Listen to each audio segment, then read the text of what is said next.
So good morning, good afternoon, or good evening, depending on when you're joining us. Thanks for taking time out of your day for the Salesforce Admins webinar, 6 reporting formulas that will delight your users. I'm super excited today to be joined by a few community rock stars. You may know them from the success community. First is Jeff Flynn, who is principal consultant. You can follow him on Twitter at JeffreyFlynn2. Not to be confused by Jeffrey Flynn 1. And community rock star and all-around answerer Steve Mullis. You can follow him on Twitter at SteveMoForce.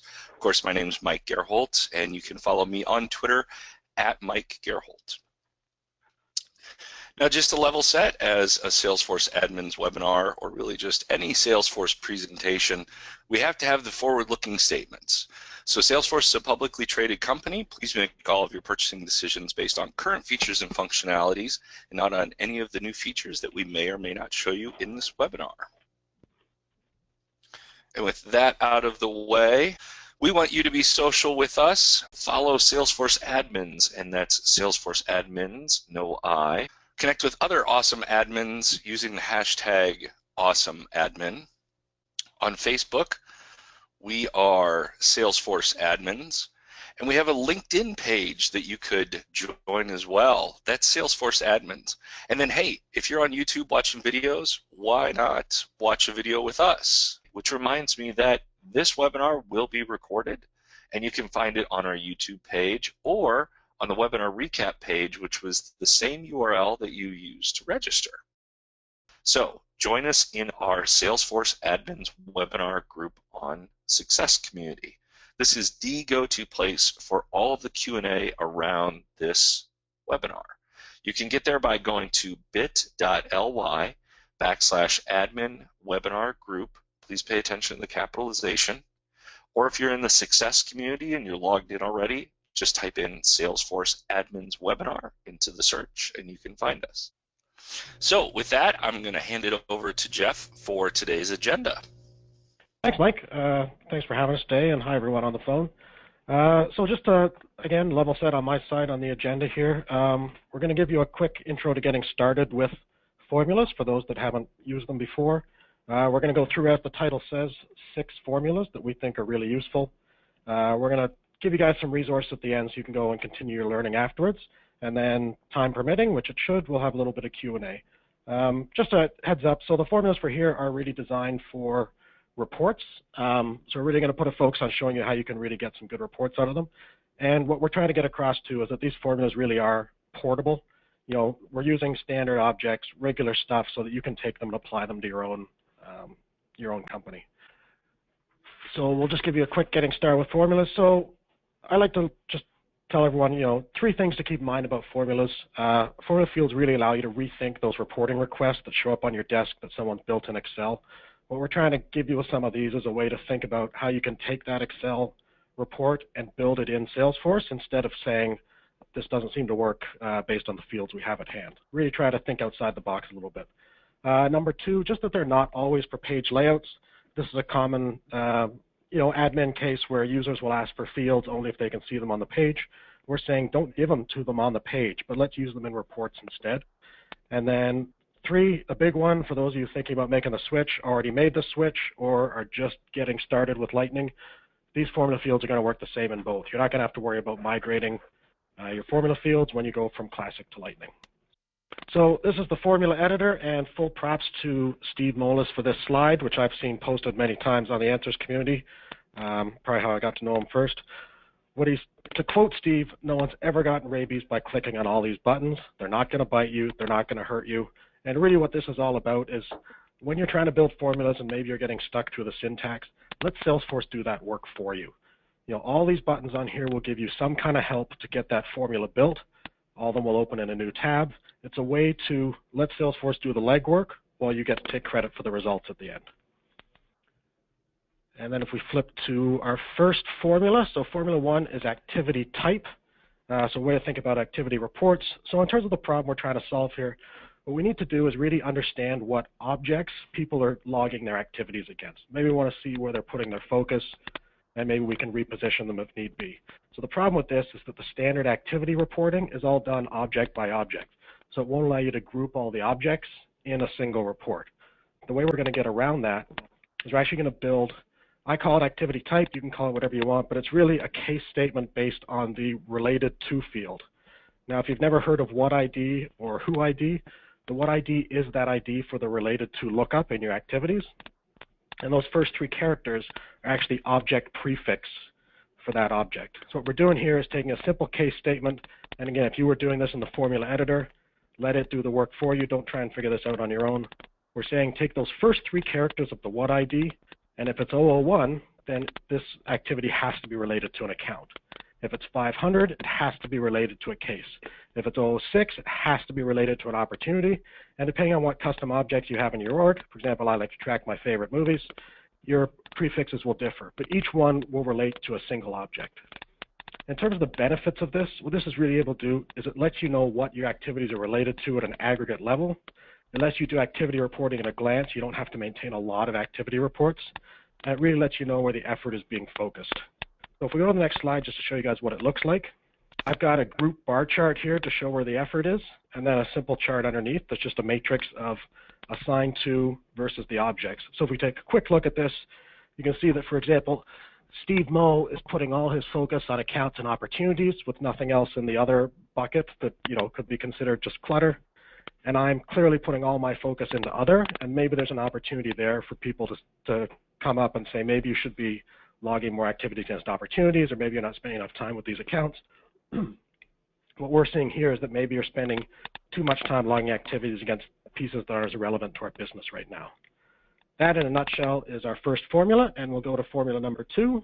So this is a fun one. I just call this amount by month or quarter. Really, this is a way to rethink your time frames and reports. So what happens is that sometimes you really want to group by the same date twice in the same report, or maybe you want to group by month and then by year, so you can see 2016 and 2017 for January side by side. Or you may want to show, I used to love these ones, you show the last 3 months individually, but anything before that on a quarter by quarter basis. One of those fun ones that someone comes up to because they spent a couple hours doing it in Excel, they can't live without it, and it's up to you to think of a different way to give that data to them. The problem is that the standard report builder doesn't necessarily allow you that level of flexibility when it comes to grouping by some of the date fields. What we're going to do is we're going to actually just come up with some different fields to track all these. So I'm going to show you 2 different ones here, February amount, and this is just a simple if statement. If the month of the close date equals 2, by default that means the opportunity is in the month of February, and we're going to give you that amount of the opportunity. Otherwise, we're just going to set it to 0. And the same could be applied for a quarterly one. So you've got Q4 amount, and that's if the month of the close date is greater than or equal to 10, which means October through December, give me that amount value from the opportunity. Otherwise, give me 0. So when I summarize by this new field, this February amount or Q4 amount, only going to summarize amounts that are in that date range. So yes, for month by month, you would need to create one for each month, but it gives you those slices.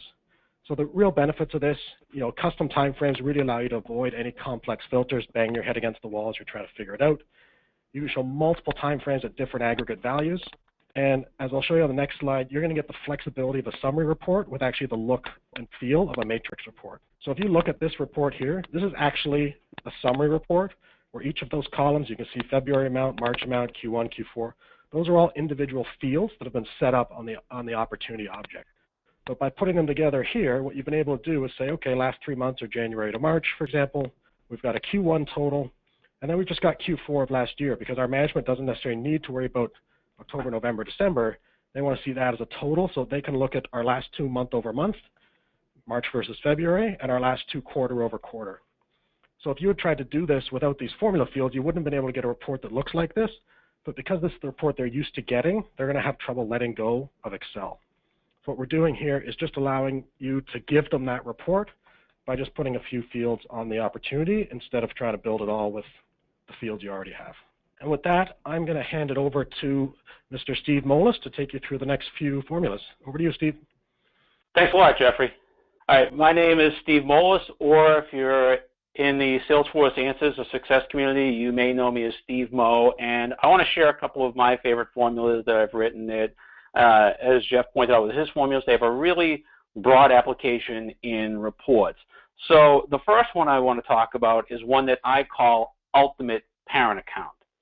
So suppose you had an opportunity sales or pipeline report, and you have opportunities that are in multiple accounts, and those accounts are part of a multi-level account hierarchy. Maybe it's a big corporation that has many divisions under it, and those many divisions have separate branches under them. So the accounts span 2, 3, 4, 5 levels. But the problem is with an opportunity report, if you use the standard parent account field, it only goes up 1 level. And also, if you're in that top account of the hierarchy, or if there is no hierarchy, if that company is a standalone entity, that parent account field is blank. So when you use the standard parent account field in an opportunity pipeline report, and you want to see that entire pipeline for an organization, you get something that looks like this. So here, taking a look at this report, you can see that Three Stooges, Initech, Mid-State Office Supply, they don't have a parent account. They are a standalone organization, but because this report is grouped by parent account, there's this big blank space there. And taking a closer look at Octane Corporation, well, we can see that Octane is the parent of Pyramid Construction and United Oil and Gas Corp. But United Oil and Gas Corp is the parent of United Oil and Gas Singapore and UK. But the entire Octane Corporation revenue stream is scattered into 3 separate report buckets that we have to, I always use the analogy that if you build a report and the people who are looking at that report need to pull out a piece of paper and a pencil or a calculator to figure out what that report is telling them, then you built a crappy report. And builder of crappy reports is probably not a career path that you want to be on. So how are we going to solve this?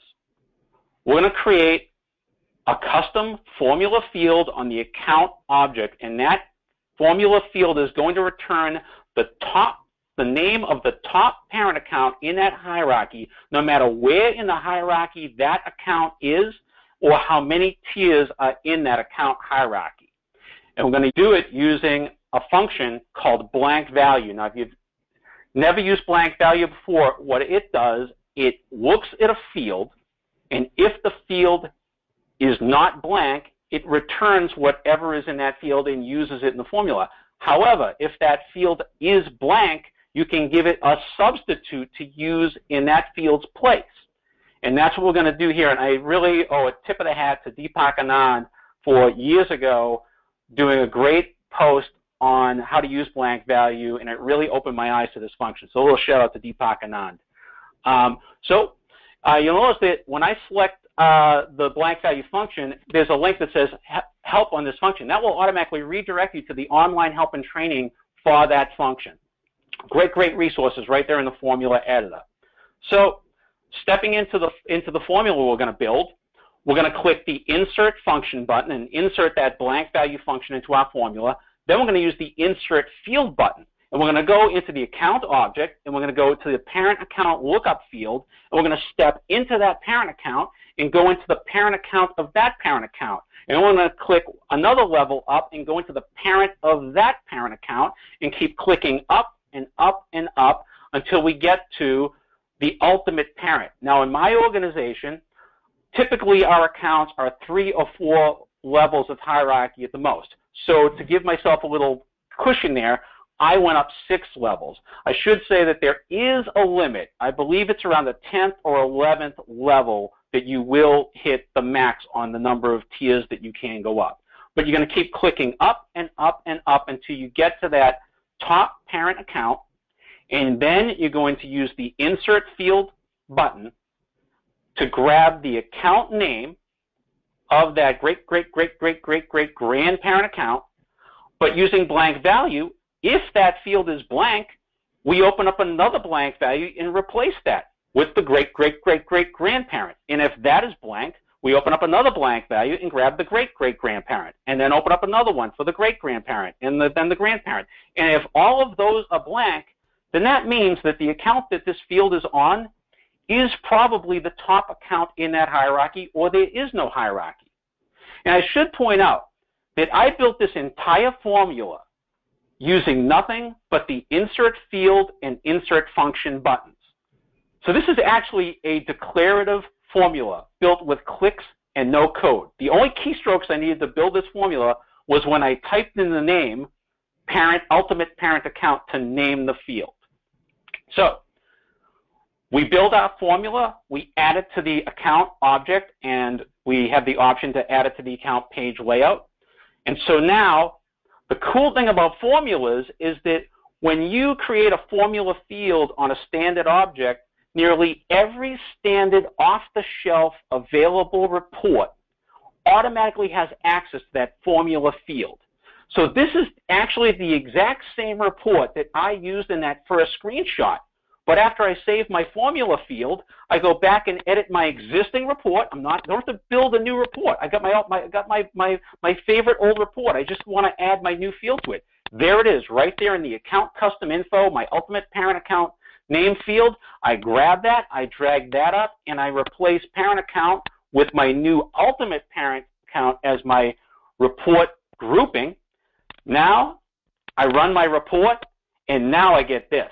This is the exact same report that was in the first screenshot, but now it's grouped by my ultimate parent account. And you can see that Three Stooges, Dunder Mifflin, Initech, and Midstate Office Supply, instead of having that big chunk of white space out there because they have no parent account, well, they are the ultimate parent account of that hierarchy because that hierarchy is only one level deep. But going down to Octane Corporation, I can now see that under the Octane Corporation corporate hierarchy, Octane Corp, Pyramid Construction, United Oil and Gas Singapore, UK, United Oil and Gas Corporation, all that revenue is there in one nice, neat bucket. No pens, no papers, no pencil, no calculator, and you look like a rock star when you show this report. So I want to show a couple of really quick and easy ones that I've built to get the count of open and lost opportunities. Suppose you need to build an opportunity sales pipeline report and you wanted to show the number of open opportunities. Maybe your business development managers or your inside salespeople, they're gauged on how many new opportunities, how many open opportunities they have coming into the stream. Likewise, maybe your account executives, your client services people, they need to know how many opportunities with clients that you're losing. I mean, are you in danger of having customer attrition? Are there accounts that need specific attention and maybe some corrective measures? Now, the opportunity object has some standard fields on it that show you if the opportunity is closed or if the opportunity is won, but there's nothing to indicate if the opportunity is open or if the opportunity is lost. So here's a standard off-the-shelf opportunity pipeline report, and I can see that I've got 605 opportunities, 317 are closed, 191 of them are won. But how many of them are open? How many of those that are closed have been lost? We're going to solve this by creating two simple formula fields on the opportunity object. Now, if you've never set up a custom opportunity stage in your org, the opportunity stage isn't like any other pick list field. The opportunity stage has a thing in it called type. And type sets two hidden checkbox fields to is closed and is won. Every stage, no matter how many stages you have in your org, no matter how many sales processes you have in your org, every single stage is either closed or it's not closed. Every single stage is either won or it's not won. And we're going to use that opportunity type field and those is closed and is won checkbox fields to build our custom lost and open fields. So here's the opportunity stage type I was talking about. So you can see that there's only three choices. This opportunity stage type, this can't be customized. Your choices are closed won, open, or closed lost. And that is what sets those two checkbox fields that we're going to use in our formula.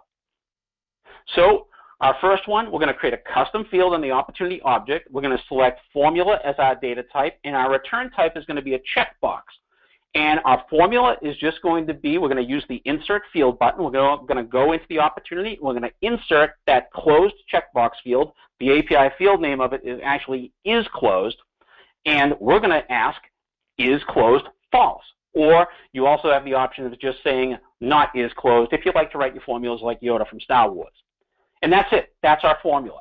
Now, to create our lost check opportunity counter, we're going to create another formula field. We're going to also select checkbox as our result type. This formula is going to be a little bit different because we have to evaluate two criteria. First, we have to check to see if the opportunity is closed, and we're going to be looking for a true result. Then we're going to be looking at the is one checkbox field and checking to see if that is not true or if it's false. Because if something is closed, but it's not won, then it has to be a loss. And those are our two checkbox fields. And the cool thing about checkbox fields is, Salesforce doesn't actually store a little like check mark in that field. It's either true or it's false, but it also stores it as a numeric value, a 0 for false or unchecked, and a 1 for true or checked. And in a report, we can count all those zeros and ones in all those opportunities. Now we can get a report that looks like this. This is the exact same report that I used in the first screenshot, but here I've added my count of open and my count of loss. So if I was a business development manager and I was gauged on how many open opportunities I was feeding into the pipeline, my boss could now see this. He could see it for the entire team, and he could see the entire team's open opportunity health. Likewise, if we were in client services, he could see the number of opportunity losses that we have. And if you've ever written a custom summary formula in a report, we can use these checkbox fields to get things like the loss rate, the percentage of open opportunities, using some very simple custom summary formula fields. And again, these fields, the second you, the beauty of formula fields in reports, the second you save that field on that object, it's automatically there for nearly every standard report that has access to that record type or that object type. Great, great stuff that you can plug and play right into your org. And with that, I'm going to hand it back to Jeff. Thanks, Steve. That ultimate parent has, I love demoing that formula. Lots of times you see companies get stuck and then you show them that and they are happy as can be that that's something that's possible out of the box with Salesforce. So to wrap it up here, last formula, I just want to show you guys a different way to think about bucket fields.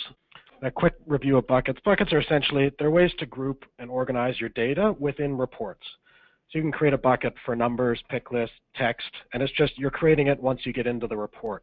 What I'm looking to do is say, okay, what we want to do is actually create a formula field that replaces that bucket functionality, but gives us a lot more flexibility.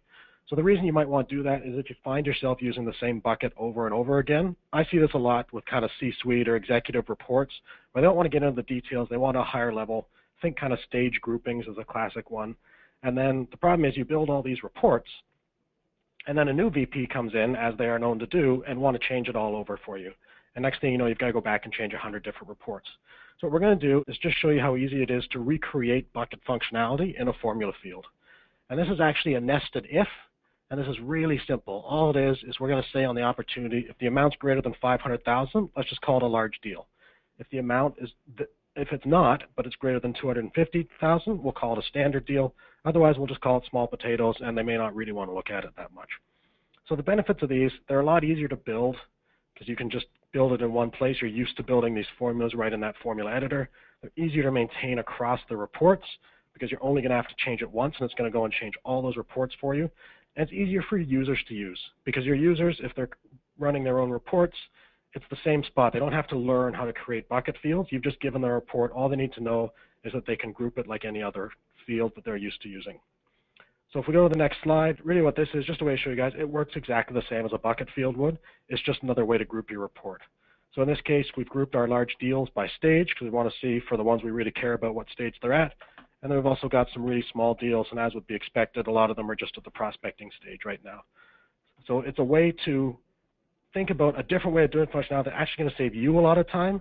To your end users, if they're just consuming reports, they may not notice. But for the end users who are creating reports themselves, this will make their lives a lot easier as well.